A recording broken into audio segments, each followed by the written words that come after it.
keen to know what's going to happen, because we see a lot of change in the industry. There is a circular economy package. There is some new legislations about plastics, like single-use restrictions, single-use plastic restrictions, plastics bag issues. We have the new plastics economy. So I think most of us, everybody here, is interested to know what will be the future of the industry. And you, as from the top of the industry, from all around the world, can give us some insight of how do you see the future industry, how we should manage our investments, how we should decide to do the future, what will be the new opportunities. I think that's too much burden for you. It's a very hard question, but I'd like to start with somewhere. So maybe starting with just giving some information, how you see the future. Renato. Yeah. I mean, first of all, what I can tell you is, from my perspective, if I would know what's going to happen in the future, probably I wouldn't be here, so it's very difficult to predict. But before going into technicality, I would like to, I mean, from my point of view, if we have to rank the challenges we have to afford and approach in these days, I think that the most important ones are the bad image of plastics in the world, and the perceiving of the behavior of our plastics in terms of littering. That's very difficult to combat. We have been trying very hard, and we are still doing, and we will, that's for sure. But nowadays, we see that, I mean, emotional messages are much more effective than studies based on a scientific approach. For instance, a whale with a plastic bag into the stomach is absolutely much more effective than an LCA study on plastic bags, which can demonstrate how good plastic is. And this is the point. We are close to new elections in Europe, so now everybody, I mean, today to talk bad about plastics gives you votes, apparently. But we think that marine litter is key, but plastics ban is not the solution to marine litter. That's for sure. That's not the solution. But we've been talking to the people in Europe. We've been trying to lobby, but at this stage, it's very difficult to find compromising. So we are facing a difficult time. We are going to have the single-use plastic ban, which will take place. I mean, it will be probably approved before the election. So everybody wants to wave the flag of this new thing, and this is affecting not the whole business, but an important part, but of course, this could be only the start. So we need to move forward and be prepared to do something on our part. We still think that, I mean, plastic, as the President Ziavou said, is the future. I mean, if we wanted to contribute, I was reading this morning in the newspaper, because nobody talks about it anymore, but I mean, CO2 emissions and the heating of the planet is a huge problem. If you think, I've seen a study, I don't remember the name of who did it, I think it's an American company, but if we imagine to change from plastic to other products, I mean, in terms of cost, in terms of CO2 emissions, we're going to increase by 10 times the cost and the emissions. So is that the right solution? So we need to be more pragmatic. We need our industry is very dynamic. I mean, our companies in Turkey, in Europe, everywhere, we've always been investing a lot of money in innovation, in new technology. So we think that now, I mean, we have to of course, increase the usage of recycled material. So we need new technology, and this is possible. But in order to do that, as I said into my speech, we cannot do that on our own only. I mean, we need the cooperation of everybody. So the waste has to be collected in the proper way in order to allow us to reuse it. This is the direction, and I do not see any other alternative.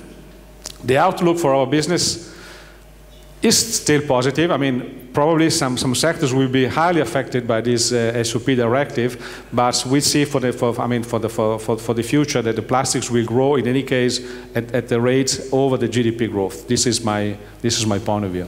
Yeah. So you're talking about the recycled content in the end products. So now the EU legislation is imposing that there should be more recycled material inside the end products. Yes. So you say that there is need for new technologies, so there is new opportunities. Yeah, I mean, it's a big threat, but at the same time, if you approach it in a proper way, it can be a good opportunity too. As always, I mean, that's always the case. The problem is that so far, I mean, the recycled material has been used only to make the material cheaper. It was, I mean, the price perspective was the only issue, making the people moving from virgin to recycled. Nowadays, it's not the case anymore. So people, even the brand owners, they should be prepared. They want to use recycled, so I think they are prepared, if not to pay more, but at least to pay as much as they pay today for the virgin raw material. That's why we need to change approach. So recycled doesn't have to be cheap. It has to be good. It has to be reliable, it has to be sustainable, even on a long term, because one of the problems we are facing today, we have been trying, we have done a lot of trials. The point is that today sometimes you get a good material, sometimes it's not, so it's difficult to rely on this. And that's something that it has to be changed. And it has to be changed not only from our side, but also from the rest. And this is, again, a cooperation. I mean, circular economy is a nice concept, but then if everybody doesn't do his own part, it's not going to work, that's for sure. Yeah. And so waste management also is an important issue, to have the right and quality recycling material. Yes. I mean, what we are trying to do now in Europe, because I mean, most of the times you don't have to invent anything. I mean, normally you should check in each single country what they are doing and try to choose which is the best practices. I mean, in Italy, for instance, we have a system. Giuseppe and I were sitting in the board of this organization, which is called Kongre, and we started roughly, I mean, more than 20 years ago. And now we managed to, we are still far away from the new targets, but we started from zero, and now we reach roughly 42–45% of recycled material in terms of packaging. But we did work very hard. So we made cooperation with the municipality. We did set some standards in terms of quality for the collections. And then we are now getting the results. Of course, the higher is the collection rate, the more difficult it is to get good quality out of it. But we need to work very hard for that. Sure. I think the same case applies for Turkey at the moment. The legislation in Turkey also puts a target and an enforcement to use, I think, about 4%. Now 4% in the packaging to use recycled material. Yes, 4% we have to use it. But still now it's not very effective in the industry. I don't see, let's say, the effective way about it. Now we will also have today the president of the Recycling Association. He will give us more information about the recycling issue in Turkey and how we can use it. But that's an important issue, that we should be able to use more recycled material in the end products. That would be the future. Huh? That's for sure. But in these days, it's very difficult to take decisions because of this emotional environment. Because, I mean, we are technical guys. We normally talk to B2B. So we need to do we need to make the proper choice looking on long term. And today you might take the wrong decision. I mean, first of all, I mean, this is my personal point of view. What we've been trying to do so far is, I mean, at least in packaging, to use as less as possible. Yeah. So recycling is one of the solutions. Mechanical recycling, I don't know whether the guys from the raw material will talk about chemical recycling too. So there is not one solution. There are many different kind of. But recycling is part of the solution, but it's not the only one. Because, I mean, for instance, we developed in our own, I mean, my own company, we developed a product which are 7 micron thick. So probably it's not possible to use recycled material for this kind of application. Or we could, if we could switch from 7 to 20. So does it make sense? So that's why I say there is not one solution. We need to identify the application, and for each application we have the right solution. Now we also have to be careful, because even the brand owners, I mean, there are regulations from Europe, but some of the brand owners, they also made a step forward. They want to show the market they are better than the others, so they want to even anticipate what's coming out from the European legislation, and that can be dangerous too. But we need to cooperate again all together. Yeah. So, Carl, now the floor is yours. How do you think, as Plastics Europe, about this new situation? How do you see the industry as a whole? under these circumstances? Do you still have an optimistic view like me, or you have some pessimistic? What do you say about that? I think we can all be quite optimistic as far as the business opportunities evolving are concerned, because it has been shown nicely in the video why that is the case, and I think that is not essentially changing.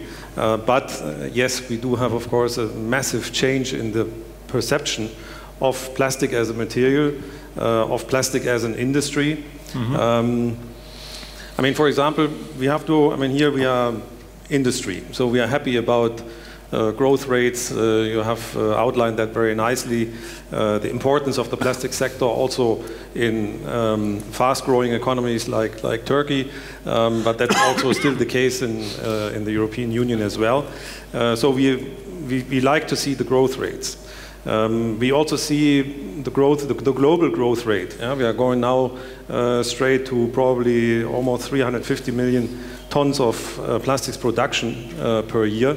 We think that's great, but if people that are very critical on plastic see that, they get scared, because they know that today the reuse and the use of the plastic waste is a terrible record. Yeah? It's hardly anything is recycled. A lot is going in landfills, or worse, ends up in the environment. So they see these same numbers and say, okay, that's millions of additional tons every day end up in the marine environment, in the environment. So they get scared, they get in panic. And you know, you cannot even blame them, because that's the picture that you see.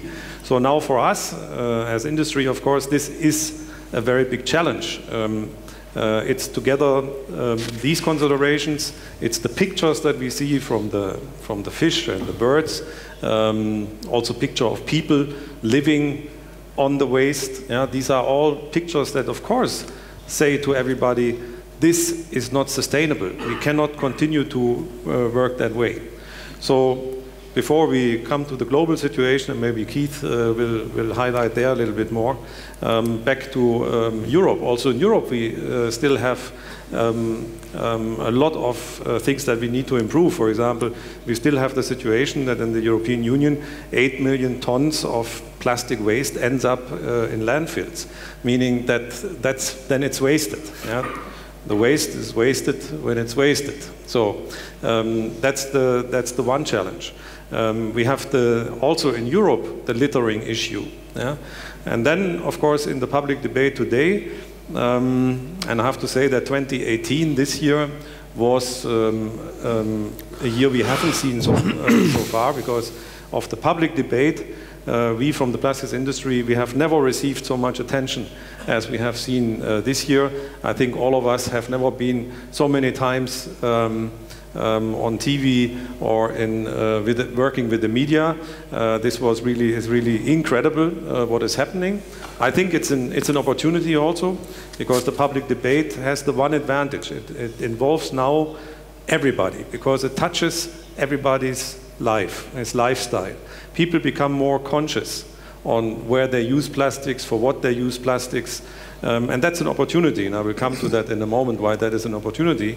But at the same time, of course, it's also a threat, because it is being used for different purposes by different interest groups, by different politicians, as an instrument to emotionalize the discussion, to suggest, and I call that, when you know that we have a big debate in Europe and the harms of populism, political populism, but we have also harm of populism in the discussion around plastics, because it's the same concept.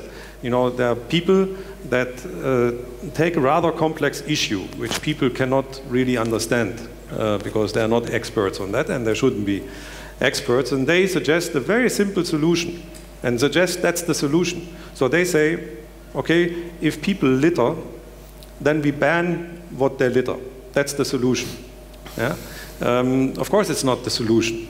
Because if littering is the issue, you have to look at what influences that behavior, and you have to target the behavior, not the material, because a piece of plastics is not good nor bad. Yeah? It's like no other material is by itself good or bad. It's the way how we use it, how we consume it, and how we dispose of it. Yeah? So there we need to address, and I think the of course the solutions are, in the end, we know that is waste management infrastructure and it is education. I think working with young people remains key for our activities because we have to think that that is a long-term investment in making people aware of what we do and how we live and how we want to live in the future. Yes. So when was the election in EU? March? In May. May. So there is an election, by the way, in May in the EU Parliament. Yes. EU Parliament. So before, as you know, Renato and Carl mentioned, it's the same population everywhere in the world, in US, in EU and everywhere. Because now, just before the May elections in the EU Parliament, you see a lot of political movements, political populist new approaches to the subject without some scientific evidence, just to get some green votes just before the election. So until May, I understand from my colleagues that until May we will have much more of these publications all around the world, starting from the EU. Yeah. And how about US? The US, well, I think there is, much like you all have said, I think the business aspect for plastics is very bright.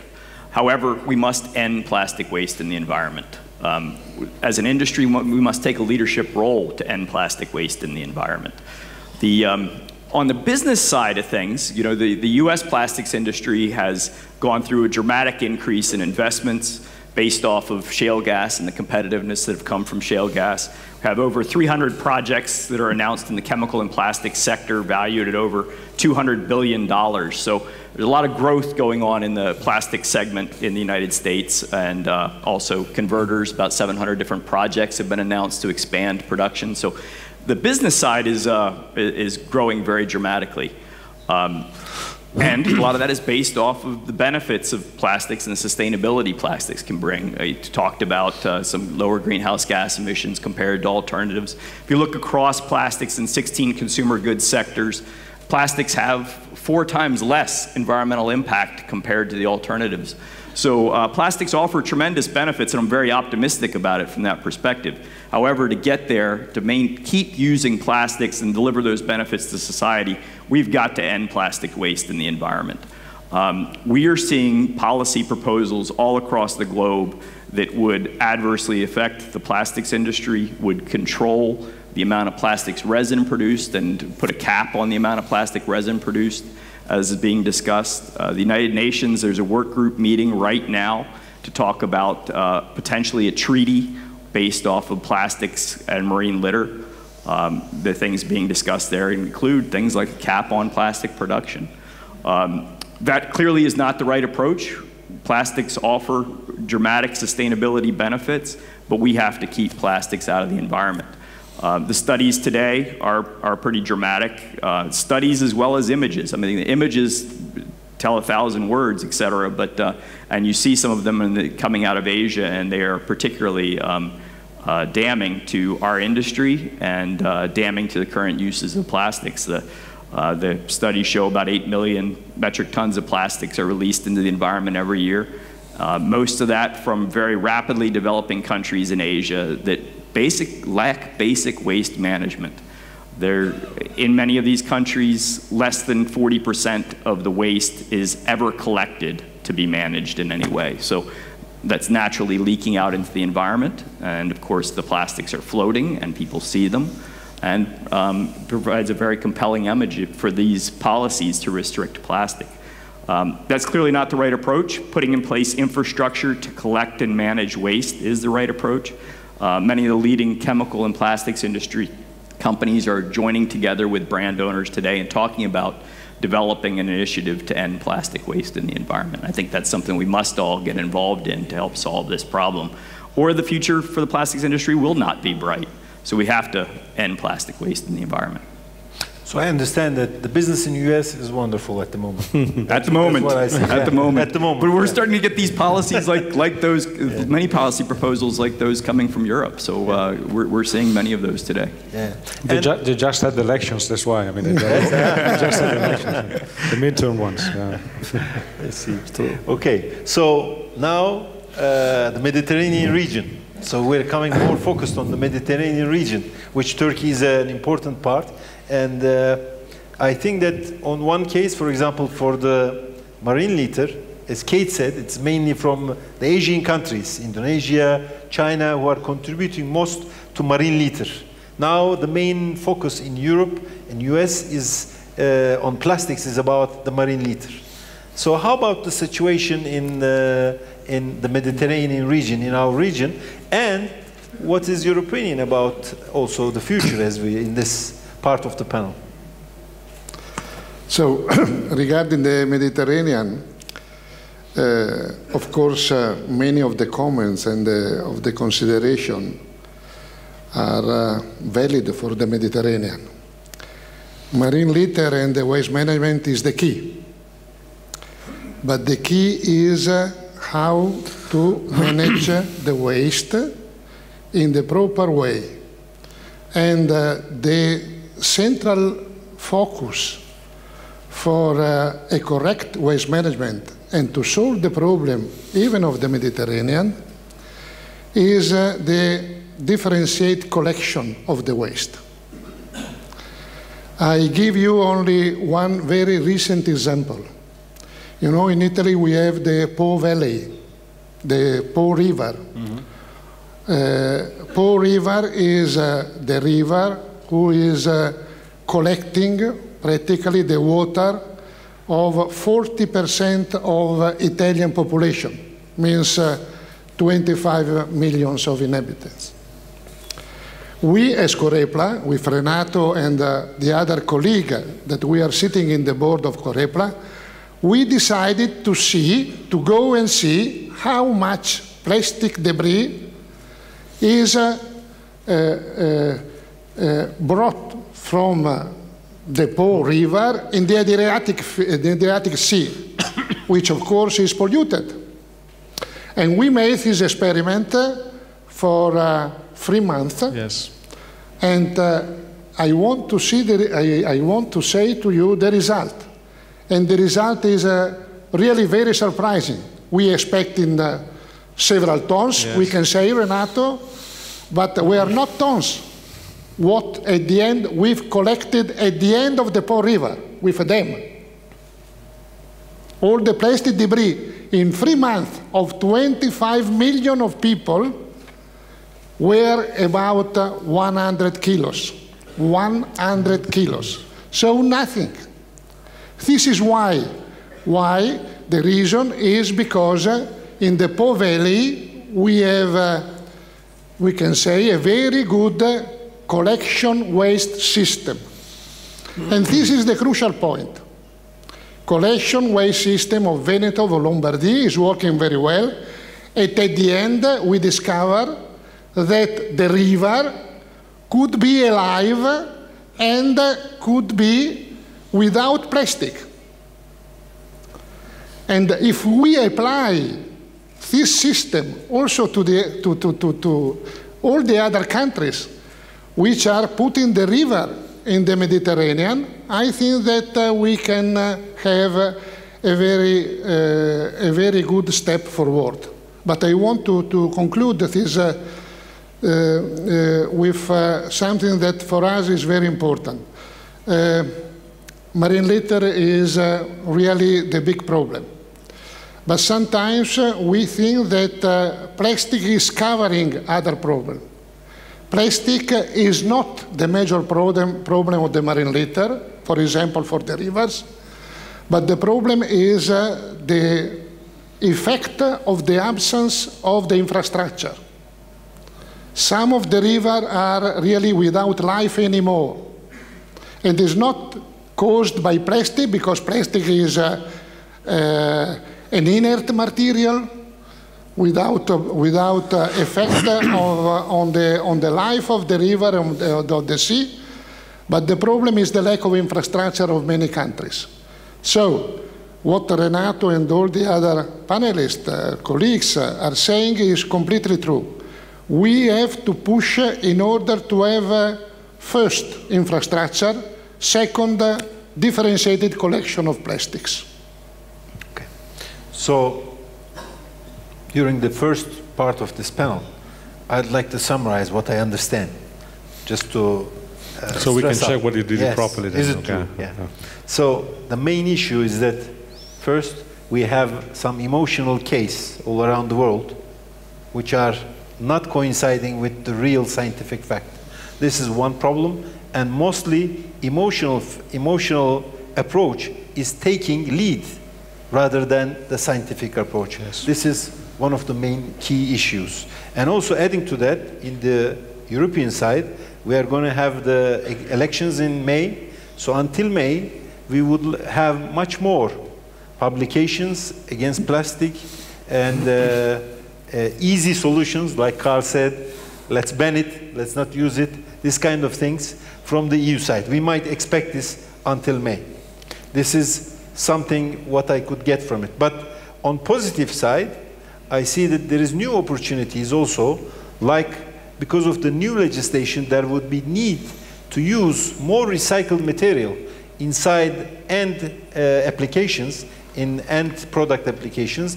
There will be much more new innovations in the recycling industry. And in high quality, let's say not downgraded, but upgraded plastic recycling in this field. This will be a new opportunity in this business, which we can see for sure. For US market, I can see that US is much more, let's say, these days, the industry is growing, the pace of the industry is good, but still, as Kate said, waste management would be one of the important issues for the plastics industry to continue this growth without, let's say, negative public issue on that one. So this is generally what I get out of our first part of the panel. But I'd like to, in this part of the panel, I'd like to have, apart from this recycling and this, let's say, standard issues about the threats, I'd like to see opportunities. Is there any new opportunities that you see for the plastic industry at the moment? This is something that I'm interested. So I'm sure that all these people are interested. Okay, we know now the threats. We will for sure work for these threats and try to adapt and try to get new positions. But what will be the new opportunities for the industry? What would you say, Renato? Well, basically, what I could say, I'll probably repeat what I've said already. I mean, I think plastic today is seen as a problem, but plastic at the same time is the solution for the problems. This is the point. I mean, it's very easy to point the finger on plastic because it's bad, but it's not politically correct to point the finger on uneducated people who lead to the plastics and to dispose the plastics into the environment. And so that's why, even as UPC, what we're trying to do, I mean, to stimulate an educational program together with the European Committee in order to explain people what they have to do with plastics. But after having done that, we need to be organized with the waste collections. As an opportunity, I see now the trend is clear. So we need to tackle, as I said, the end of life of our product. In order to do that, we need somehow to reuse it, to re-put it into the market. And for this reason, we see, okay, the opportunity for the raw material people, I think chemical recycling for us is to reuse it in most of our products. And this is the main opportunities, the main opportunity I see. But in order to do that, we need to work very hard on eco-design. We need to work very hard with the manufacturer. Probably, screw design and machine adjustments will not be the same as for conventional raw material. But this is going to be a great opportunity. So now we see more. I can see that emotionally we see more threats than opportunities. But I think I don't see any future without plastics. That's not possible. I know it's difficult to say that to politicians, especially now, but I mean, I've seen some videos. I think in the past, Federchimica in Italy did one, and I've seen a video from the French guys. I mean, if you would live in a world without plastics, now we would be sitting on a sand. I mean, everything would disappear from this place. Sure.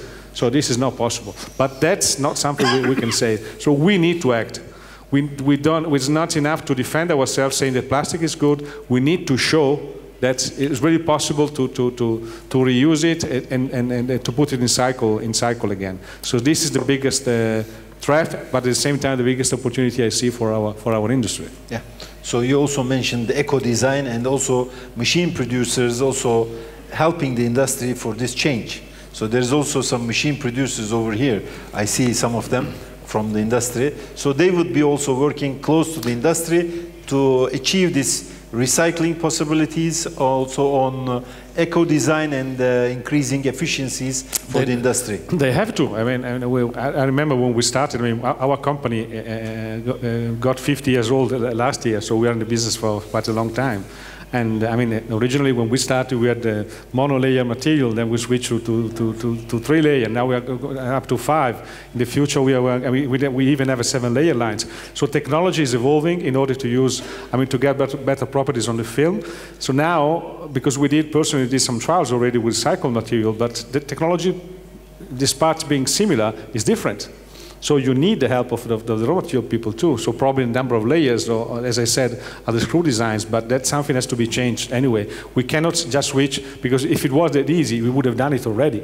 So we need to make the technology develop and this point of view as well. But I think it's possible. It is possible. And I don't know, I know some of the converters, probably some of them are sitting here, but I know that, I mean, we are all very dynamic. So we're not afraid to invest money. We believe in what we are doing. I love personally what I'm doing, so I'm not afraid to invest money.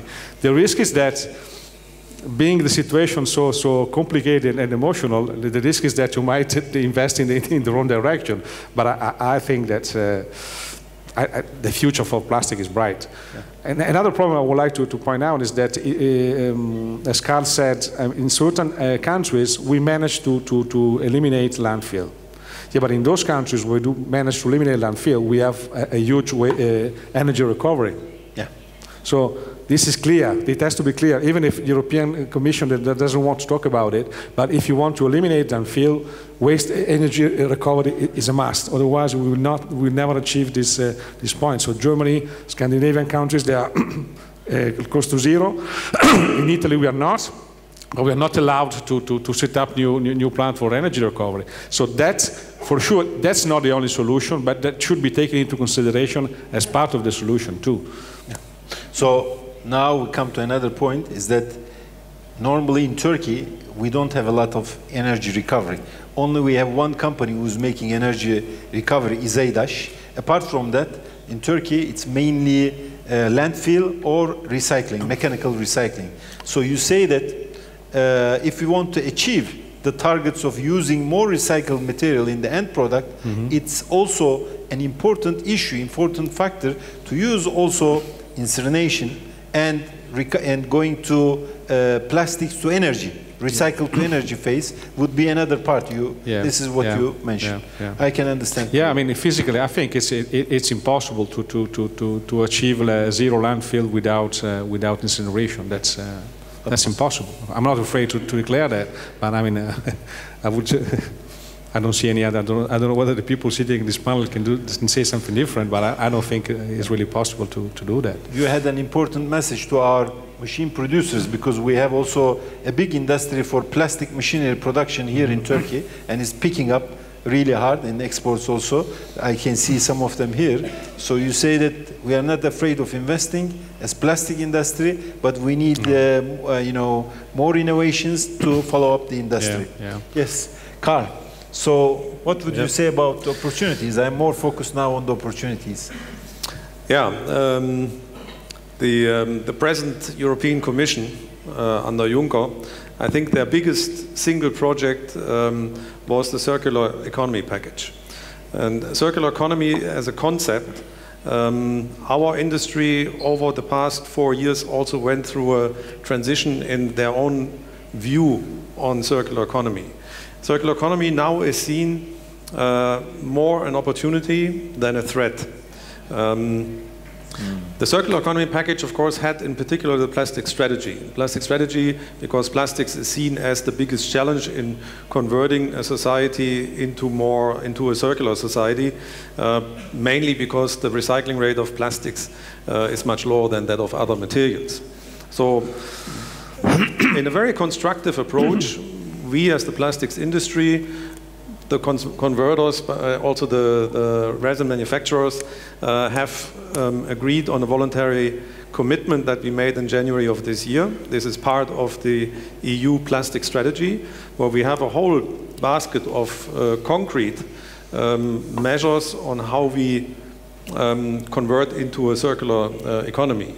Also, you see that, for example, plastics manufacturers are increasingly engaging themselves also in the recycling sector. So there are several recycling companies today that are owned by plastics manufacturers. So you see there is a important dynamics going on because it is seen that by converting to a circular economy there are opportunities. Opportunities, of course, also with the proper usage of the waste, because the waste has a value. The waste is a resource, and that's the beginning point of the whole logic of circular economy.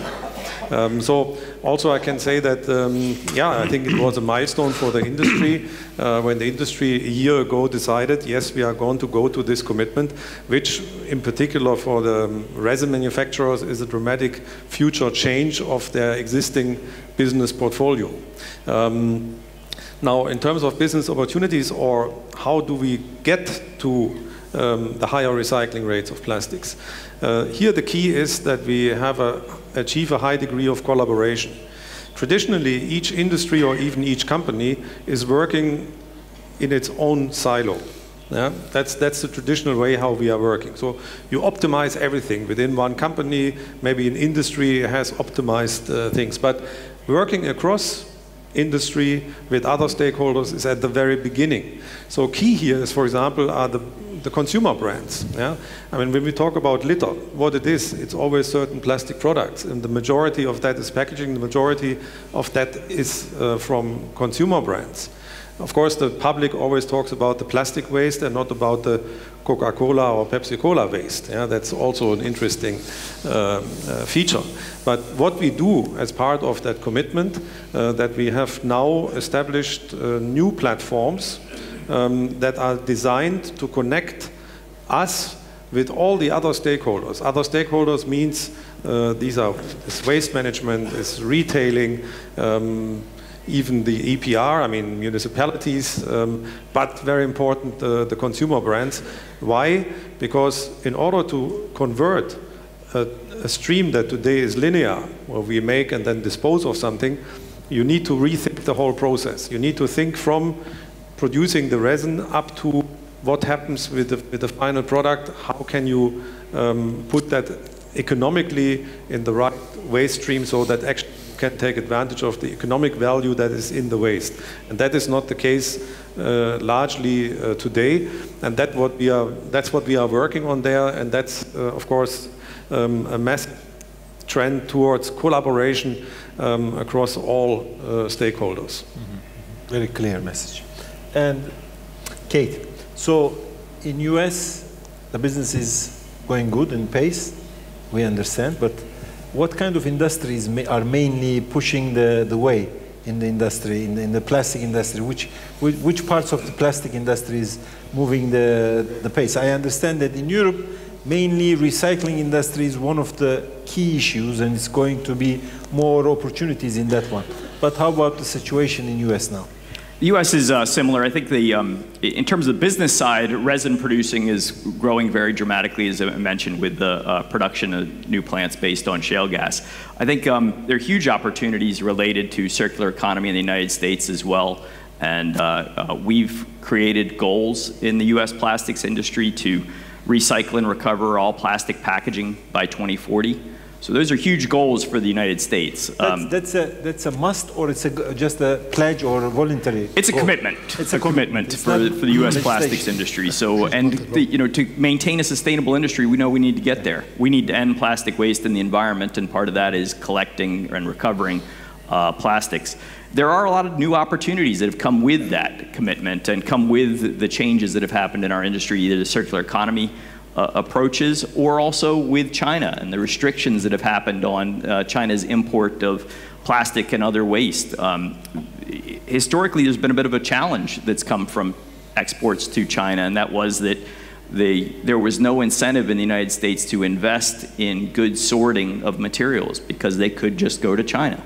Today, that's not happening, so there's new opportunities to come in and use this plastic material for new applications. We've seen companies put in place new facilities for taking polystyrene, converting it back to styrene monomer that can then go into new food service. A company called Gelecekte has built a plant in the West Coast to do that. There are other companies that are similarly coming up with new technology and approaches to taking plastic and making it into something else. Some are making it into jet fuel that can be used for airlines.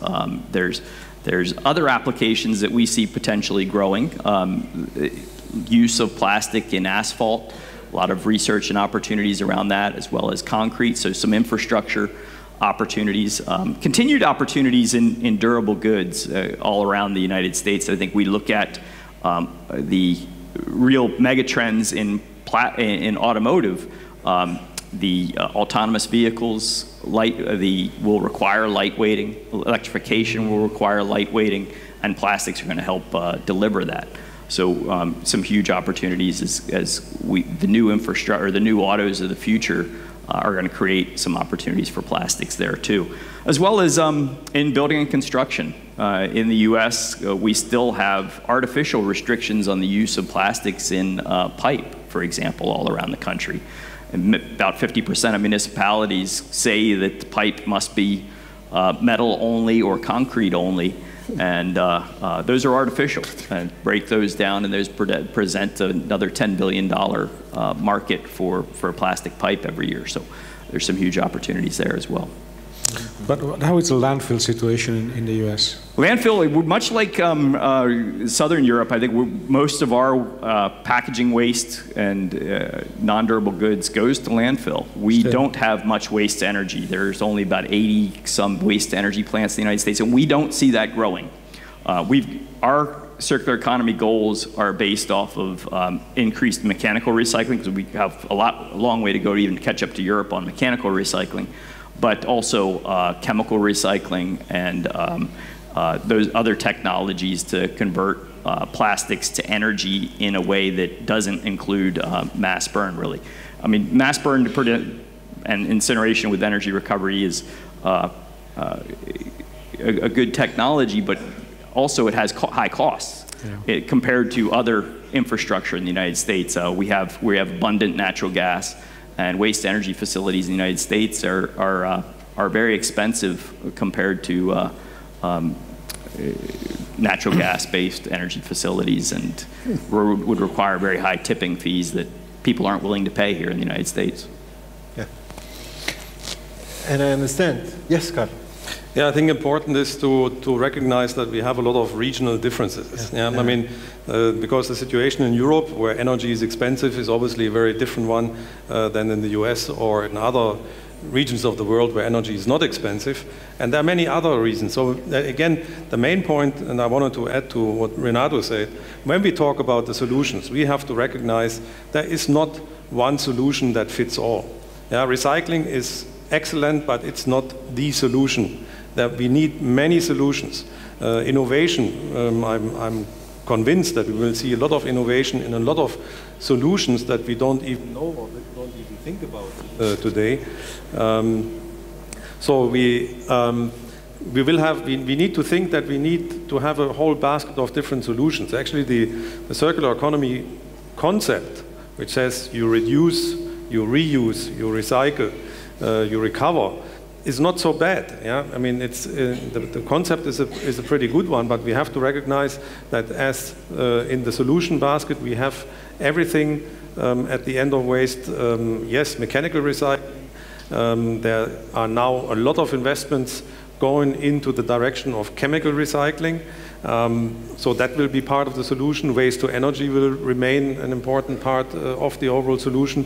And even biodegradable polymers are part of the solution. Yeah, we cannot, it's not an ideological debate on what is the, that there is one correct and there's an incorrect solution. Yeah. Yes. So also what Kate mentioned, I think I'll just give a ball to our Sudan president. He mentioned about China's restrictions on the importation of waste to China, which has affected the industry all around the world, also in Turkey, because after China last year decided that it will not import the waste from other foreign countries, it has changed a lot of business view in all around the world. Now I understand from Kate that also there's a lot of recycling companies going inside the business, because beforehand there was no business opportunity because all the waste was going to China, but now it is there in US and you have to recycle it to use it. So that's also another issue that you had. That was an interesting point. And also just to make some remark about what Carl said, Carl, is about big petrochemical companies, polymer producers in Europe, now acquiring a lot of recycling companies. That's an important issue, because normally when we are thinking about the size of the petrochemical companies, the revenues, the business volume, and the recycling company, if you compare it, the petrochemical company with a recycling company, it may seem a small investment, but it shows a way. This is, I think, an important issue, that these companies are getting more interested in the recycling industry, and big giants in Europe are buying the recycling companies. That's an important signal for the industry. And Giuseppe, I'd like to have the end remarks of our panel from you. What would you say about the points? Any comments about the points that we mentioned here? Or anything you want to add? Then I'd like to go with the audience if they have any questions. I would start from the figures. That I give you the figures of Europe, but are the same in Italy and are the same, I suppose, all around the world. In Europe, we produce, we put in the market plastic for around 50 million of tons, 50. Something more of this 50 million is the same in Italy, for something more in Italy or in other countries. Something more of the half of this quantity is transforming itself in waste.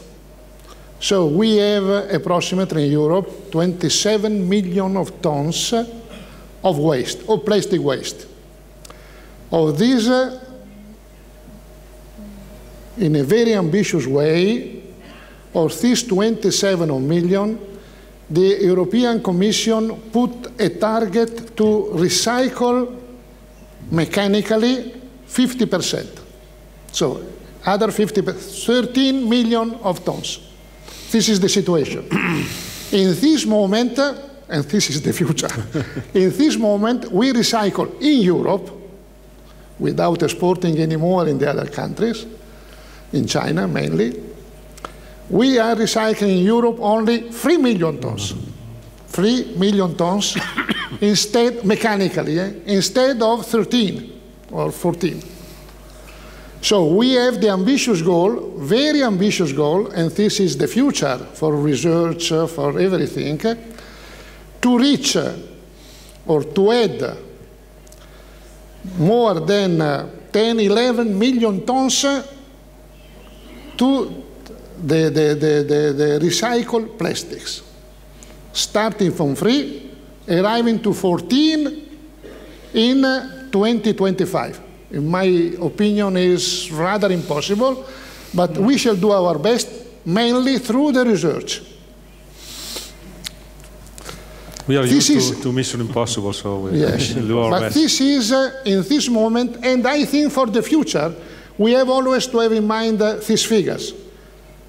100 is what we produce, 50% approximately the waste, I supported Alpha already for the packaging we are near, because everything is depending on the collection first. We arrive at 50. The big question mark is what we shall do also of the other 50%, of the other 14 million tons. And here Renato has been, and we of course agreed, that is clear.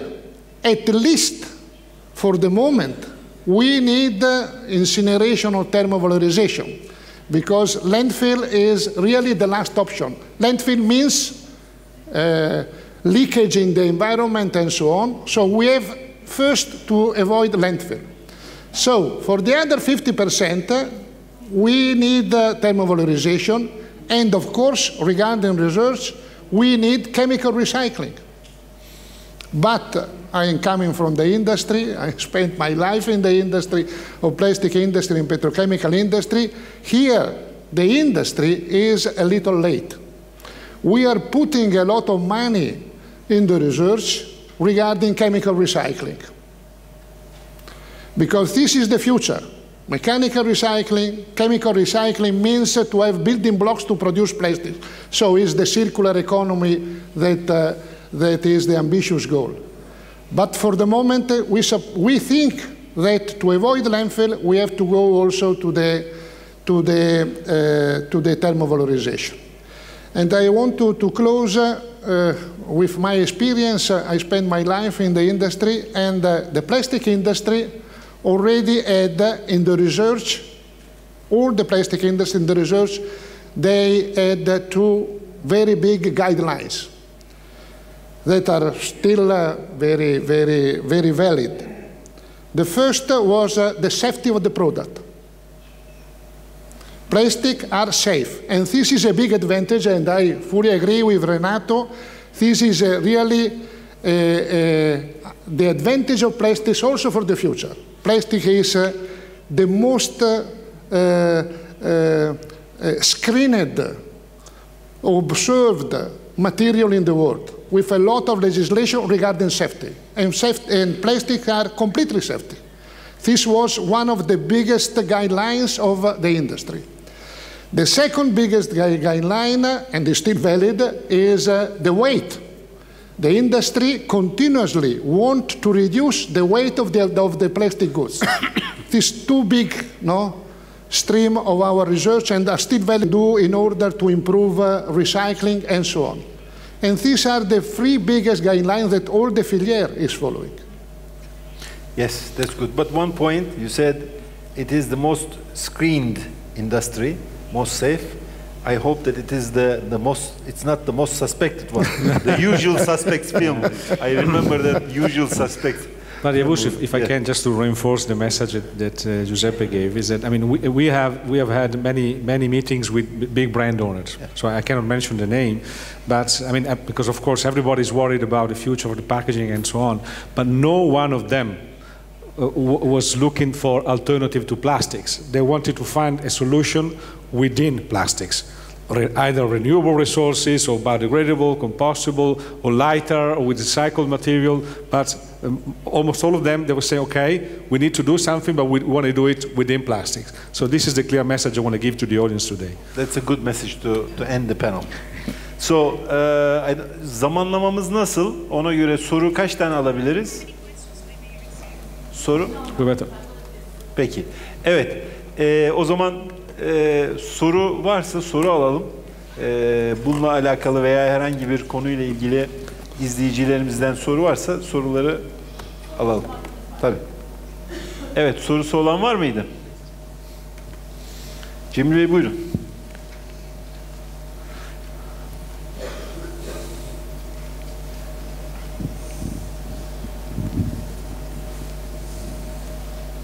So now we're taking the questions. Okay. Thanks a lot for all panelists. My name is Cemil, company Carex. My question is to Kate about this huge investment in USA is thinking to supply the capacities to where after the China and USA trade wars. And I would like to ask your opinions how the global market will affect for this case. And Do you have any estimation about avoid this problem after the G20 meetings? Do you have any news about canceling this war? Yeah, the trade wars and the discussions certainly do impact the views of those investments. Those investments were made and were discussed a few years back. They're underway and they're moving forward. So I think that we've seen some good developments on the trade front recently. We've seen the rediscussion, reauthorization, renegotiation of NAFTA, the North American Free Trade Agreement, with the US, Canada, and Mexico. So that's been moving in the right direction. I think the discussions we saw out of the G20 was some more halt or pause in the trade tariffs with China. I think it's a positive development. I think that is a step in the right direction. We hope it continues. Başka soru? Aykut Bey buyurun.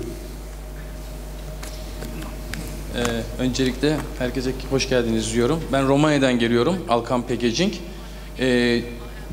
Bir konuda burada benimle beraber meslek sahibi olan arkadaşlara bilgi vermek istiyorum. Poşetle ilgili olan kısıtlama 10 sene evvel Romanya'da geldi. En ağır şekilde, Avrupa'daki en ağır şekilde geldi. Adet başına taks getirdiler. Dolayısıyla tona vurduğunuz zaman en kalın yaptığınız poşette bile 2.000 euro, en ince yaptığınız eczane türü poşette bile 10.000 euro taks verdirttirdiler bize. Şimdi biraz daha değişiyor. Recycle'a dönülüşülüyor. Hani recycle olursa, poşet 50 mikronun üzerinde bir recycle olursa taks alınmayacak gibi bir gündem var. Onunla ilgili de Çevre Bakanlığı ile biz görüşmelerimize devam ediyoruz. Fakat 50 mikronun üzerinde market poşetleri yapan arkadaşlarımız çok iyi bilirler. İmalatı gerçekten çok zor. He de recycle'dan yapmanız, hem çekmeniz, çünkü recycle'ın bir kalite standardı yok. Her yerden toplanmış mallar, her taraftan değişik değişik kokular. Onları çekmeniz, hadi biraz daha kolay, basmanız biraz daha kolay ama kesmeniz, verdiğiniz süre çok daha fazla oranlara giriyor. Kalsit koyamıyorsunuz. Bu sefer 50 mikrona kalsit koydunuz mu gramajında %30, %40 artıyor. Sizin de bu konuda çalışmalarınız var. Biraz daha derin, detaylı bir şekilde önümüzdeki günlerde çalışmalar bekliyor. Bu uygulama girdikten sonra sektörde daha değişik sorunlar olacağını biz yaşadığımız için sizi şimdiden bilgilendirmek istiyorum. Teşekkür ederiz. Aykut Bey, biliyorum Romanya'da da siz de bu konuda bir sivil toplum hareketi var. Çalıştınız. Yine işbirliği içinde biz de orada bilgi alışverişinde bulunuruz. Evet. Evet, buyurun. Buyurun. Ömer Bey. Evet.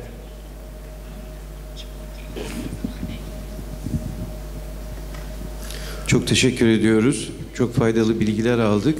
Şimdi Türkiye, ismim Ömer Oğuz, Kempro firmasındanım. Özellikle tabii biz geri dönüşüm çevre açısından önem kazanıyor. Çevre açısı bugün olmasaydı, yani plastikler tamamen degradable olsaydı ve toprağa karışsaydı bu konuyu bugün konuşmamış olacaktık. Biodegradability olayında hakikaten bir takım gelişmeler var. İşte okso editifler var ki şu anda okso editifler sanırım gündem dışına çıktı. Ama şu anda dünyada normal konvansiyonel plastiklerin de tamamen biodegradabilitesi söz konusu. Bununla ilgili çalışmalar devam ediyor. Bu konular hakkında acaba panelistlerimizin bir fikri var mı? Onu öğrenmek istiyorum. Teşekkür ederim. So, I think, Carl, I would like to give this question to you. Mr. Ömer is asking mainly about the oxo biodegradation. Is it oxos is out of the scope? He said, as far as he knows, and there is other alternatives for biodegradability. He'd like to have more views from you about, or other panelists who want to contribute about the bioplastics issue. Maybe Giuseppe, you can give the example in Italy where biodegradable plastics are part of the solution. That's interesting. First of all,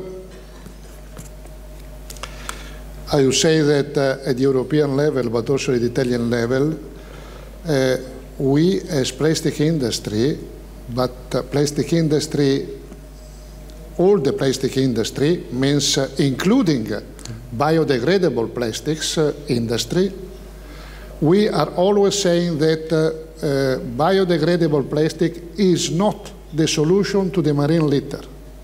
Is not the solution to the marine litter. We think that the solution to the marine litter is a proper waste collection. Having said so, in Italy we have a ban of conventional plastic bag in force since 2016. So you cannot find any more plastic bags at the supermarket, conventional plastic bags.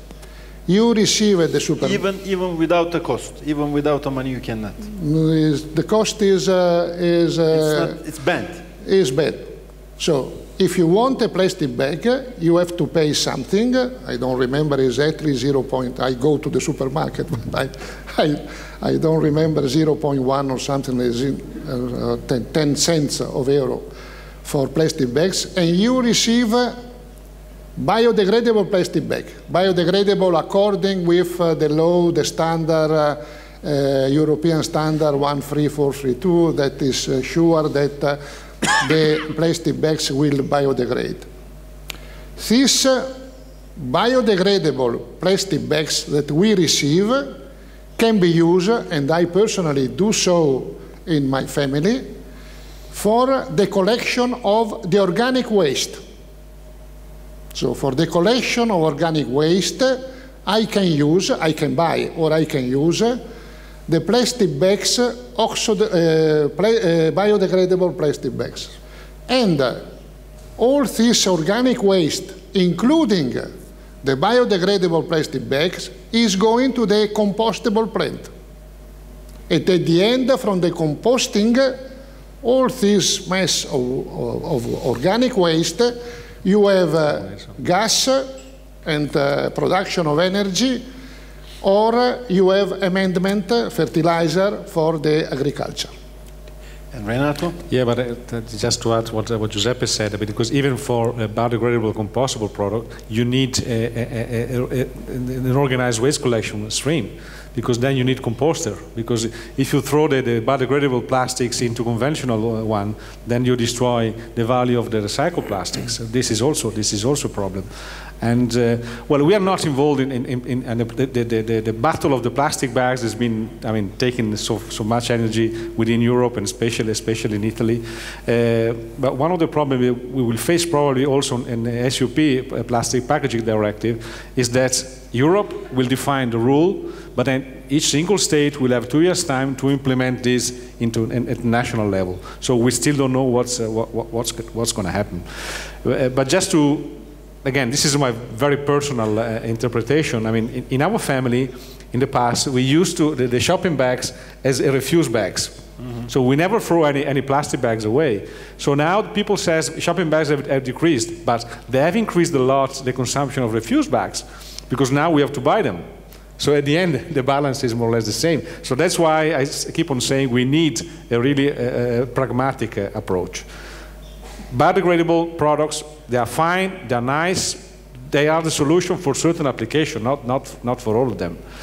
As far as the oxo-degradable is concerned, so now that it will not be banned. I don't know whether it is banned or will be banned, so probably will not be a solution in Europe. It's a solution in other parts of the world, but I don't think it will take place. We'll go back to oxo in Europe. This is my personal opinion. Yeah.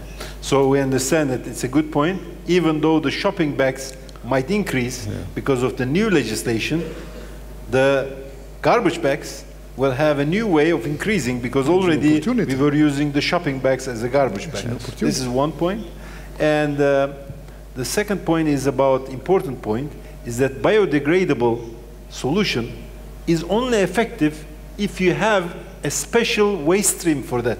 So, for example, if you buy a bioplastic product, a cup, and you drink what is inside, and then you throw it away in one box, in one waste basket. So what will they do? will they recycle it with normal plastic together? Then the normal plastic, which the bioplastic is recycled, it will lose its properties. It will be less, let's say, economic-wise usable product, recycled product. Or will that have a special waste stream that is only collecting the bioplastic and at the end recycling or, let's say, composting the bioplastic together? That's an interesting issue because I have an example in Turkey. One of the very important companies, which we all know in Turkey, started to use bioplastic bags for some product. They made a lot of advertisement that they are using the bioplastic bag and they are no more environment friendly. And after, I think, 6 months later, I know this big brand, local brand, they asked me, when they saw me, they say, is there any place that we can recycle? What are we going to do with these bags? Because there's nothing to do with them. There is no place to compost. In Turkey, you know, there is only one place that you can compose a bioplastic. And that's a very small quantity. So it's not only bioplastic that you need, but you always have to have a composting facility, special recycling stream for that one. That's an important issue. Carl, you want to add for something about that? Yeah, just final comment on the famous bag, because the bag was long before we discussed single-use plastics, yeah. But also it offers some good learnings. Of course, we from the plastics industry hate any plastic that is littered, because any time people see plastic in the street or on a beach, of course they associate it with something negative, and that's not good for us, and that's for sure. So we hate that, we don't want that. Now, if you go now around many European countries, you simply don't see plastic bags anymore littered in the environment. Why? Because with many different systems, one way or the other, we achieved a behavioral change simply by that people have to pay for it. Yeah, so I just read the statistics 2 weeks ago. I think the plastic bag consumption in the European Union has been reduced by nearly 2/3 over a period of 5 years. That is quite a dramatic number, and that's exactly what we want. Also in the single-use plastic discussion, that's the example that we can use, because here it was not largely without a ban, it was mainly behavioral change. So that is a more intelligent measure than to ban, because ban, then you give people no choice anymore. And people don't like if they don't have choices anymore. If you regulate people's personal life, usually people don't like it, which is my hope that also politicians will understand that that is not a good road to go. Give you a funny example, if I may. There was a university in Germany, actually it was the one that I attended ages ago. They were celebrated that they do something for the environment in the cafeterias, and where the students, you know, university, 25,000 students, they said no more plastic cups. We replaced the plastic cups with ceramic cups. What happened? Suddenly, all over town was littered with ceramic cups. Why? Because it was not the material. It was the behavior of the students that hadn't changed. Yeah? So that's an interesting lesson also. Interesting. Okay, any more questions? Başka soru var mı? Evet. Ömer Bey, size tekrar geleceğim ama Rüknet Hanım'ı alalım. Rüknet Hanım, buyurun. Evet, gördüm. Sonra beyefendi, sonra Ömer Bey.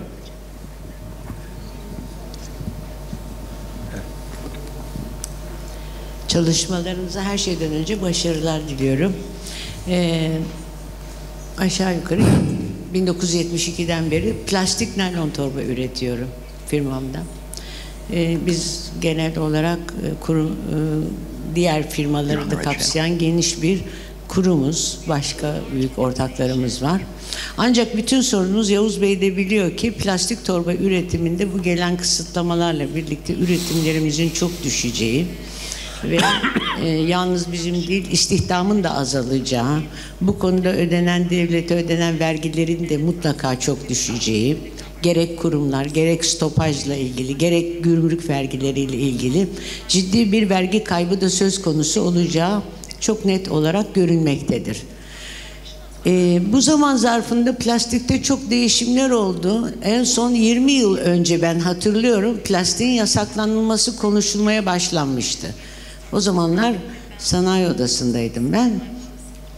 Son günlerde perakendecilerin, beyefendilerin de izah ettiği gibi duygusal bir yaklaşımla olaya, medyayı kullanarak, sivil toplum örgütlerini kullanarak, hatta bakanlıkta da ciddi bir etkinlik sağlayarak halkın dikkatini çekmeye başladılar. Bunlar tabii ki çok yıpratıcı oldu.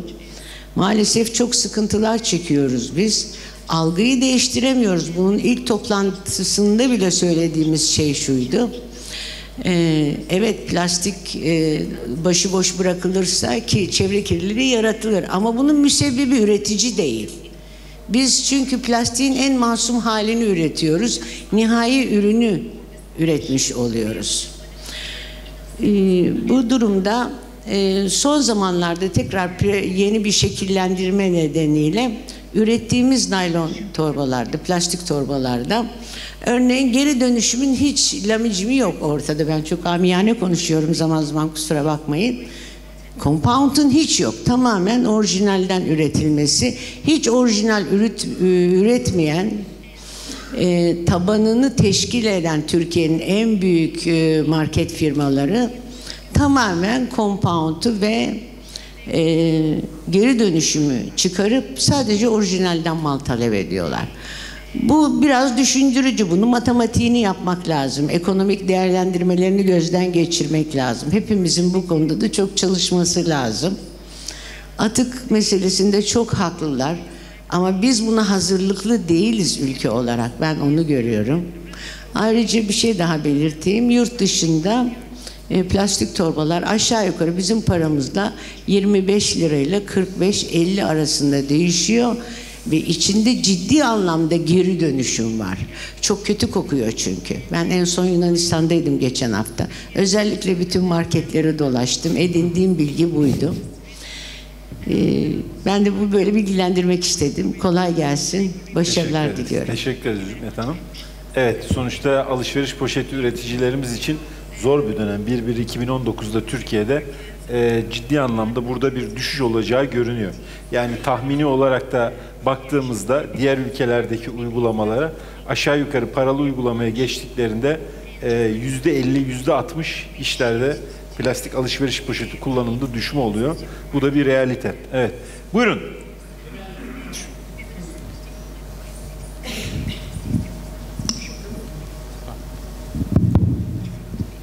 Enerji İnovasyon Kurulu üyesi Nagip Karpuzlar. Sayın Hocam, Profesör Doktor Tekin Arda ile birlikte çalışıyorum. Şimdi çevremize bir baktığımızda 5 tane önemli materyal var.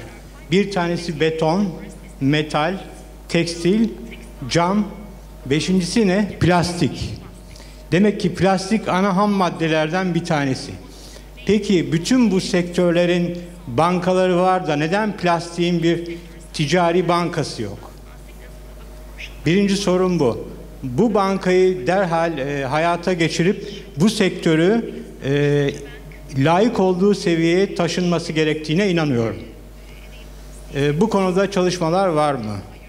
Bu arada inovatif fikirler üzerinde çalışıyoruz.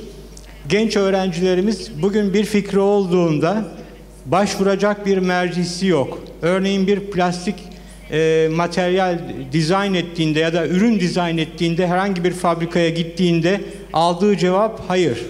Bunu ortak olarak, PAGEV olarak ortak bir havuzda tasarım, uygulama, prototip ve üretim aşamasında yapacak bir merciye ihtiyaç var. O merci aslında PAGEV. Neden bir an evvel hayata geçirip Türkiye'yi ve dünyayı plastik sektöründe öne geçirmiyoruz? Teşekkürler. Evet, çok teşekkür ederim. This question is for me. Banka konusu, ben ilk kez böyle bir şey duydum. Bu arada diğer sektörlerin herhalde şeyi kastediyorsunuz. Camın İş Bankası'nı kastediyorsunuz. Hangi bankalar var merak ettim. Çok ilginç bir şey çünkü. İnşaatlara kredi veren bankalar var. Metal sektörüne kredi veren bankalar var. Dünyada detaylı olarak incelendiğinde bunları görüyoruz. Evet. Ama plastik endüstrisi ki geleceğin endüstri dalı Hatta bugünün en önemli endüstri dalı ama hala bir bankacılık sistemi yok ve olmalı. Evet. Tekstilin var, plastiğin niye yok? Evet. Şimdi ben bu sorunuzu şöyle algılamak istiyorum. Yani banka ile alakalı işin doğrusu banka demek kapital demek, yani sermaye demek. O sermayenin işletilmesi de uzmanlık dalı. Plastik sektörü kendi işinde uzman. Bankacılık ayrı bir konu ama ben sizin sorunuzu şöyle algılamak istiyorum, öyle algılıyorum. Yani bu sektörde sivil toplum örgütleri dışında da özel bir yapı olsa bu işteki plastik sektöründeki yatırımları destekleyecek bir kalkınma modeli oluşturulabilir mi diye algılıyorum. Tabii onlar çok güzel bir fikir olabilir ama sektörlere özel böyle bir kalkınma modeli var mı dünyada çok iyi bilmiyorum, araştırmak lazım. Bir de bu işin özü çok ciddi kaynak lazım.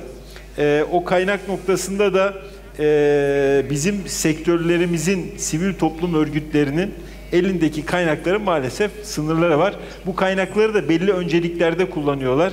İşte PAGEV olarak önceliğimiz eğitim oldu. Bu eğitim noktasında bir noktaya götürmeye okullarımızla kaynaklarımızı oraya aktardık. Yine bahsettiğimiz gibi bilgi aktarımı olan bu konferanslar, ben ilk başta bahsetmiştim. Ama son sorunuzla alakalı, bu tasarımla alakalı zaten üzerinde önemli bir projemiz, çalıştığımız Mükemmeliyet Merkezi projesi var. Tam da bahsettiğiniz bu konu için olmuş durumda. Bunun üzerinden geçtiğiniz için de teşekkür ederim. Böyle bir çalışmamız var. Evet, buyurun.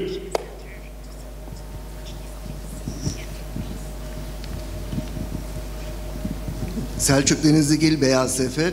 I have a question concerning microplastics or micropolymers. Actually, we are now currently discussing about the degradable polymers and so on. But we know that now there is another problem in the environment, that the amount of microplastic is increasing. I mean, when we see the bottle in environment, we can find the solution. But if we cannot see the polymer, then it's a big problem because we do not know how we act to clean. And currently, actually, in the sea, fish inner parts, they can find the microplastic and so on. And actually, what kind of solution do you see our guests for the preventing the microplastic contamination in the environment? Yeah, that's another important issue, the microplastics. The microplastics are the plastics which are smaller than 5 microns? 5 microns. Any plastics smaller than 5 microns is named as the microplastics. That's an issue because mainly it goes to the marine environment, and in the marine environment we have a lot of microplastics. So important question which will also affect our industry in the long run. Anybody who want to start? Carl? Yeah, definitely a big threat. I mean, we see the marine pollution as a long-term, the biggest threat to the acceptance of plastics as a material. Microplastics is a particular challenge because, as the name says, far more difficult to deal with it. Now, you ask, what is the solution? The solution is prevention. We have to prevent microplastics to end up in the marine environment. Now, just to give two examples, one development which I think we have in many parts of the world is that, and that was on a more or less on a voluntary basis, that the cosmetics industry is not adding microplastics to their products.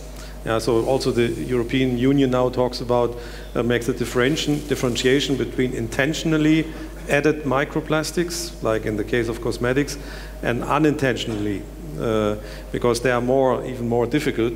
The second example is what we do as an industry, also in US, is what we call the Operation Clean Sweep, because we, as the producers of the plastic resins, and that the resins, the granules, the granulate, by definition is a microplastic, that we have to ensure that from our production sites where we handle the material, that none of those granules continues to end up in the environment. Yeah, that is where we have to start on our own doorstep. That I think is very important, also to give us the credibility. And that is a rollout phase. We also have included now the Europe's largest port, the handling port of polymer materials. Antwerp is the largest for the industry, also to include them in that effort. Yeah. So one point I'd like to make about Operation Clean Sweep, because as PAGEV, we are the Turkish representative of the Operation Clean Sweep in Turkey, and we license some of the companies here. It's an important issue. What's Operation Clean Sweep? As Carl mentioned, we have small granules that we are using in our industry, and these granules, while they are produced in the petrochemical blend, while they are transferred to our companies in logistics, and during the process in our companies, it is sometimes lost in the drain and it goes around, and this also causes some kind of marine litter pollution. So to effectively prevent this problem, there are some issues like a quality certificate, that are some precautions that you can take and that you can avoid some of them. And this is done with an Operation Clean Sweep certificate, and we are issuing this certificate as PAGEV for the companies here in Turkey. Yes? Just to complete the problem of microplastic. Microplastic is one of the most complicated, complex problem of the plastic waste. Just to give you, to clear the picture,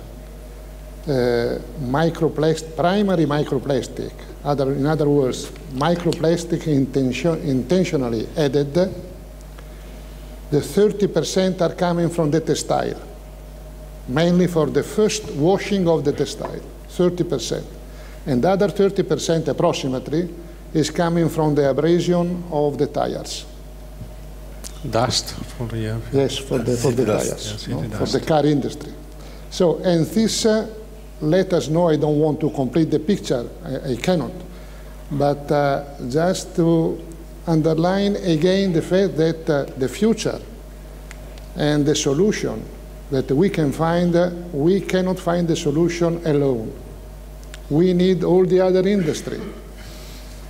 And to cooperate in order to find solution, to reduce all this kind of the leakage of waste going in the microplastics. And we need the academia in order to study exactly what is happening. And of course, we need the consumer, all of you, all of us, in order to have a correct management of the waste, of the plastic waste. So with this one, I'd like to sum up and finalize our panel. I'd like to thank our fellow panelists for their kind contribution and the audience for their questions. Çok teşekkür ediyoruz herkese. Panelimizi burada tamamlıyoruz.